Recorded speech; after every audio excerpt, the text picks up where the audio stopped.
Hey, hey, hey, it's been a minute.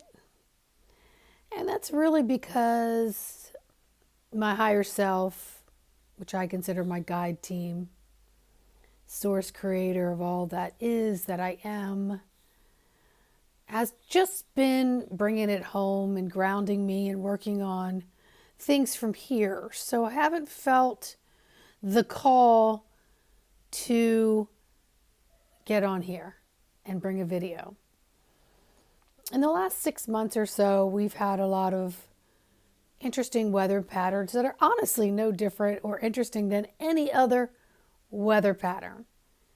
It's just that hearts are opening more and people are stepping up to participate in one fashion or another when these events are occurring. You're hearing more about people stepping up. People are stepping up with prayer. People are stepping up with action. People are stepping up with gatherings. People are stepping up with putting it out on social media. So we're hearing it, we're seeing it, and we're sensing it more.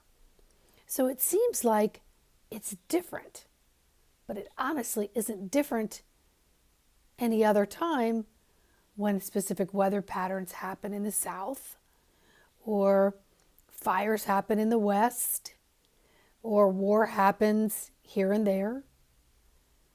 It's all always going on. But it's the promotional solicitation of sharing of information and then what others are doing about it that seems to be in more abundance lately. So Spirit has been talking to me, about the power of prayer, and it's never really changed for me in the last, I don't know, decade maybe. I've learned to pray differently over the decades. Maybe that's a better way to put it. So my prayer isn't for something or to change something or to derail an outcome that could be important for someone's lessons. So my prayer can't arrive before a lesson is completed, because that lesson could be very necessary to drive someone to the next steps. And sometimes, they say we have to suffer in order to gain. I don't always necessarily think that that's true, but if it gets you on a pathway to listening to your cellular yearnings versus living in the mundane, gotta do 10 and 2 thrival patterns, then sometimes we all have to hit rock bottom in order to make a visceral, deeply felt turn, change, release, recreate, direct ourselves in a way that is in more alignment. So when I pray, I don't pray that the circumstances change so that it's easy breezier for someone. I will just send along love to that person so that it cushions and reinforces whatever it is they need to go through.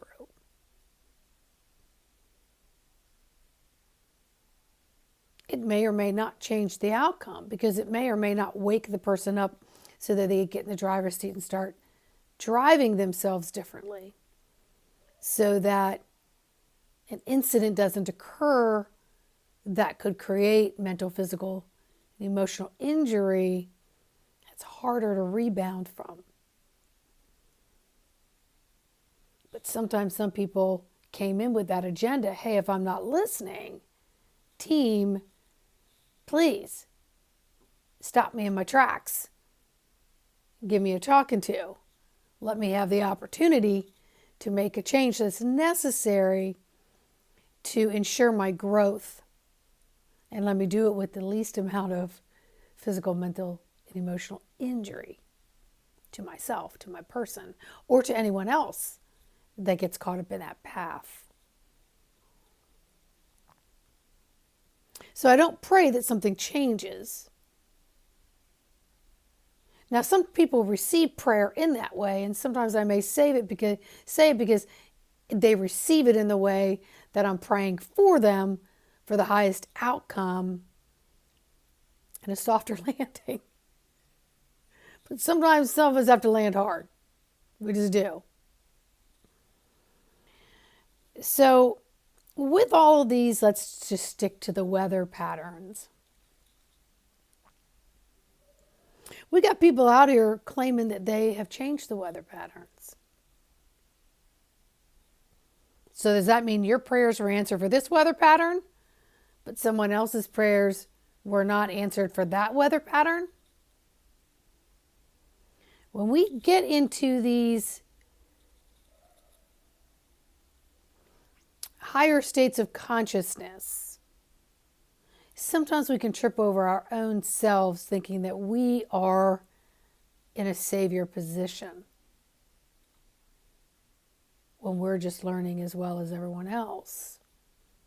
That we can't change certain things, that certain things occur for certain reasons, even if they come through and sweep out a portion of the population or cause injury and drama in a portion of the world.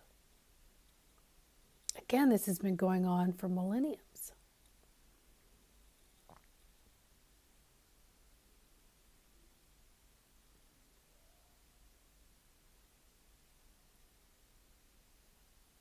I'm just listening here.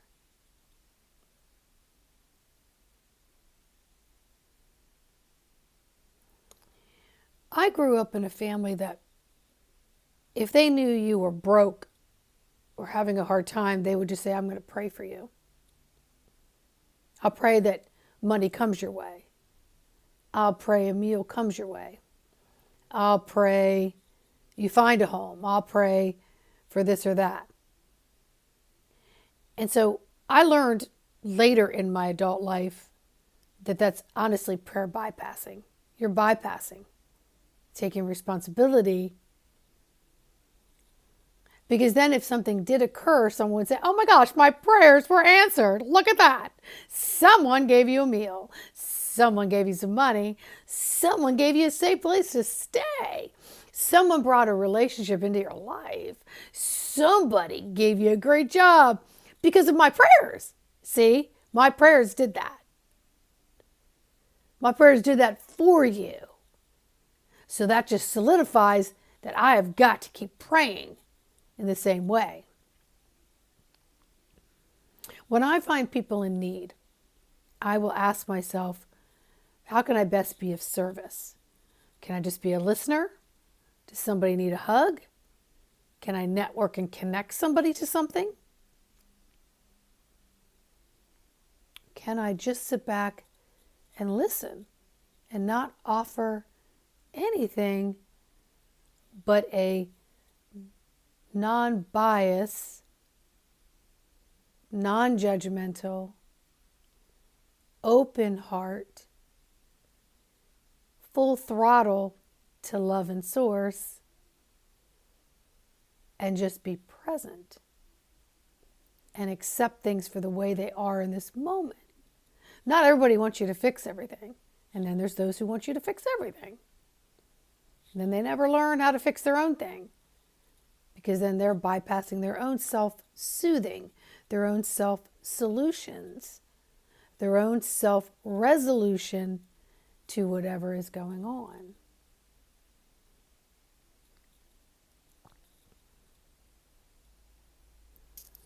People were talking today about the fires in California in one particular group. Some people's relatives lost homes, and I did notice, I don't watch the news, but in my scrolling I noticed they were loving to mention the famous people's houses and not the everyday neighbor near them. I thought, wow, they all had a loss. And I also hear people talk about the devastation of people losing their home. So when someone in the group said something, I tapped in, and my response was, I hear that people have lost their homes, and it is an emotional and a physical and a mental challenge for many, and that a lot of the belongings that are lost are material belongings that will never be material again. So they will be memories within self. And some will rebuild and some will never be able to get over and really rebuild in the same way, because they'll always be looking back at what they had. And that there's also a lot of other people involved, like responders and first responders and local hospitals and you name it, is trying to help get things contained and under control. But all the people that have been talking still have lives to rebuild.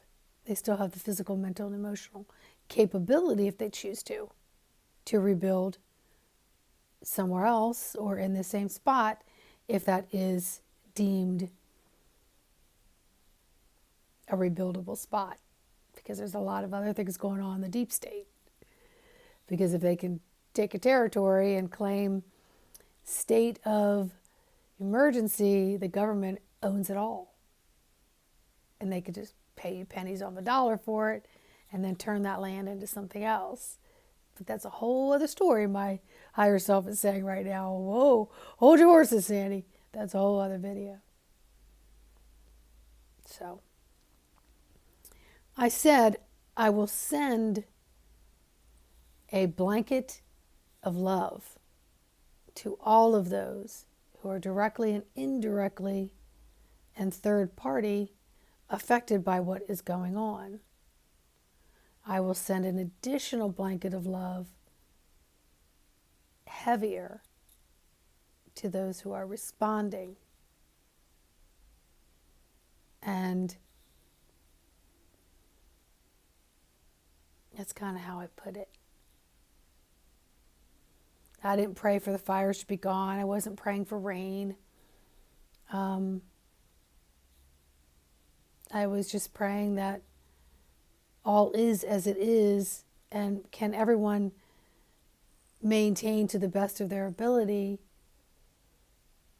and know that at the end of the day, your living, breathing vessel is all you have, regardless.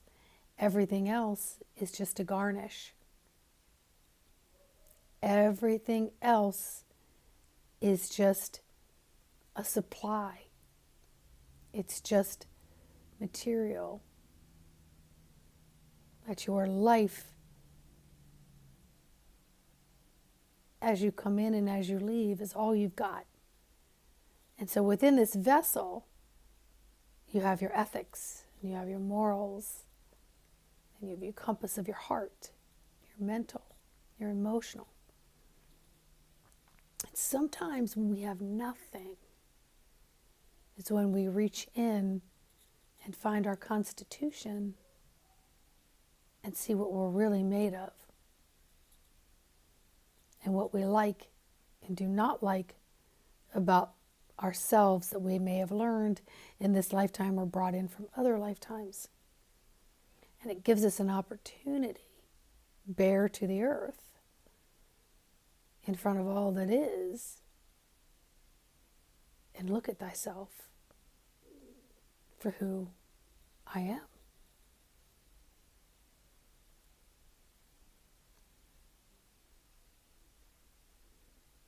Regardless of how it's been taken away. Regardless of how it's been taken away. We do not know what other people's contracts are, if they were meant to leave the planet at this time. So mourning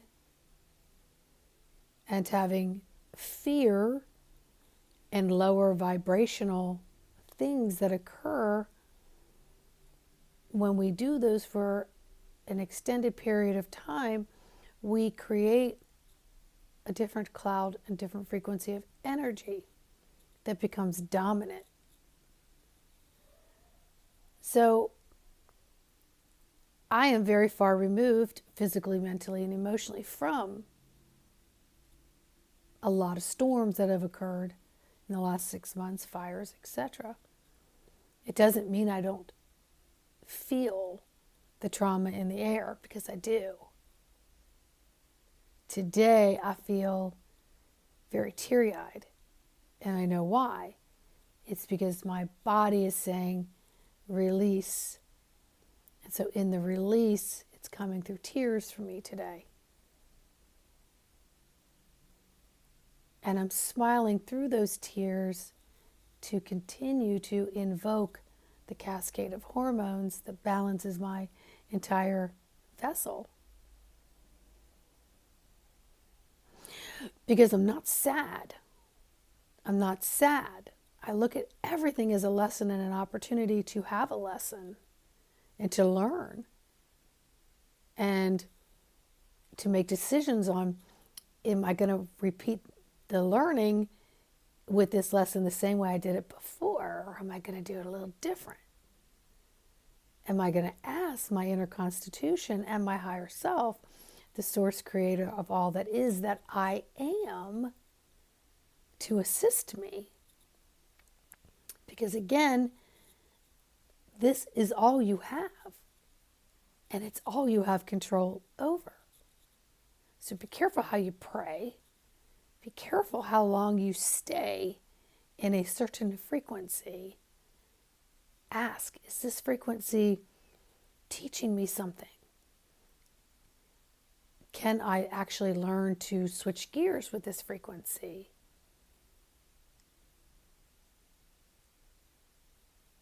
You know, the whole music of the world goes up and down, up and down, up and down, on all over. Because you blow a chord. If you stayed on the same frequency chord, you blow it.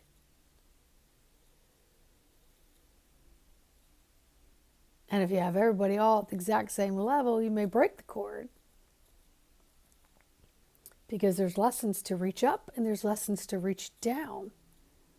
To pull people up and to be pulled up. So we're all on different tight wires, so to speak, in the maze of notes and frequencies that are on earth and that we're made of. And tuning into the auditory frequency and the vibration of self, and getting into that dashboard, the regulator, and tweaking some of those dials gives you time to play and learn more about how this instrument actually works. So moving forward, I want you guys to just be aware of how it is that you're praying for someone and what it is that you're praying for.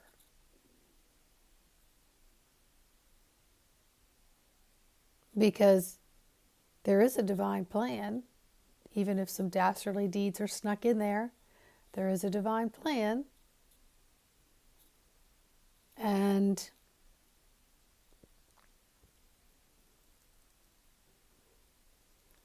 there was another topic that has been coming up for weeks that I just haven't jumped on here to do it. So Spirit's saying it's okay to do it right now because everyone kind of got what we just talked about.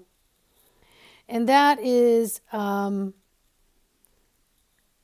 being okay with disconnecting from others. Just literally being okay. You don't need to pounce and you don't need to announce if you're disconnecting from someone or something or someplace.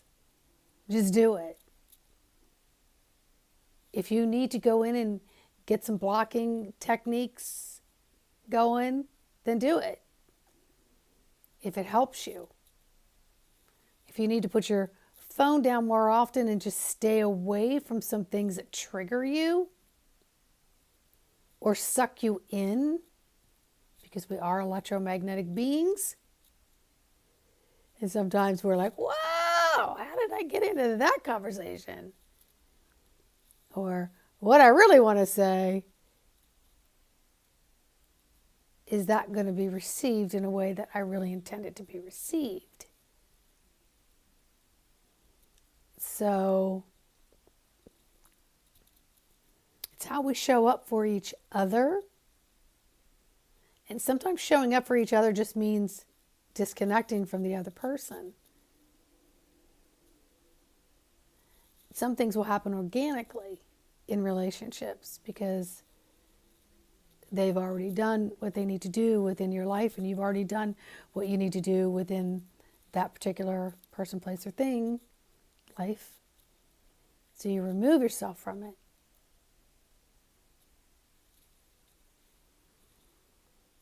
But you don't need to get out there and announce it and pounce on it or pounce on anyone else. So be very mindful of how you word things. It's why I have not gotten on here for weeks. Because I was just seeing a lot of people taking credit for things. And it's the same thing I said back at election. Be careful of the savior syndrome. It's old paradigm that someone's going to step up and just save you. Be careful of who's channeling who.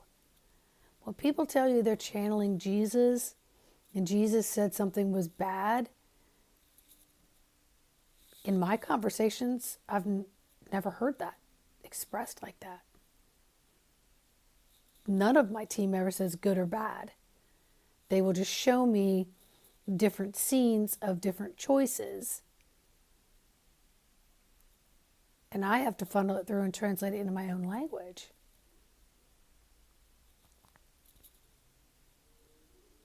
They're all the guides all my life, higher self, source, etc., have always shown me just opportunity pictures. They've never said which way you're supposed to go or not go. And so I came in with my number one gift is feeling. That's my number one language. My gift of language is feeling. So I feel first. And then energetically observe the energies. So my physical sensories are used the least, but they're brought together and they will bring conclusion or a sense of something. It's up to my body to translate it. Being a kinesthetic, tactile learner, feeler, which makes it very difficult when it comes to lectures and things like that, which is why I'm always in movement. Always on a rocking chair. Always. If I can find a rocking chair, I'm on it. It helps me learn. It soothes my body.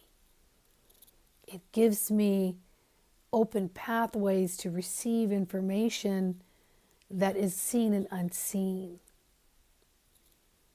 If I am forced to do a lecture physically or in an auditorium or large classroom, I generally either have to be at the front of the room where I have no distractions, or I have to go to the back where I can stand and pace a little bit.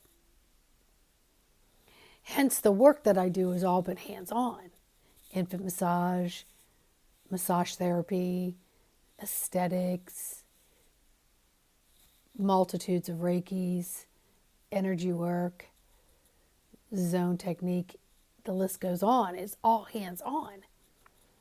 It's energetic and hands-on. And the information comes to me in that way, and then it will come to me in pictures. So it's an inner visual that connects to my outer visual. So everything works coherently, but my dominant learning is feeling.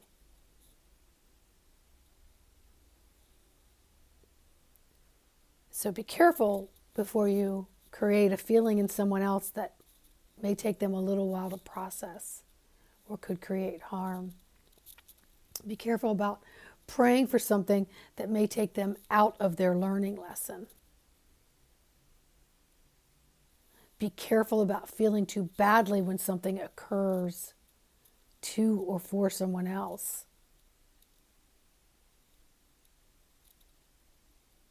The less we get in there to put band-aids on things or use super glue or try to fix things or scoop things up and go through it ourselves, we have to let the others learn as we learn to be okay with being disconnected from their outcome, from their learning lesson. So just be mindful of that today, my friends. Sorry this was a little longer than I had anticipated. You know, I do like to keep it spiritually simple. So enjoy your weekend. Stay grounded. The elements will do what they're going to do. What are you going to do in the elements and through the elements? And how are you using that to strengthen, to reinforce your physical avatar and the apparatuses within that? There's so many windows and portals here that many have not explored because we don't take the time to actually do it. If you need guidance and help, just you guys know where to reach me. All right? So much love. Like, subscribe, and share.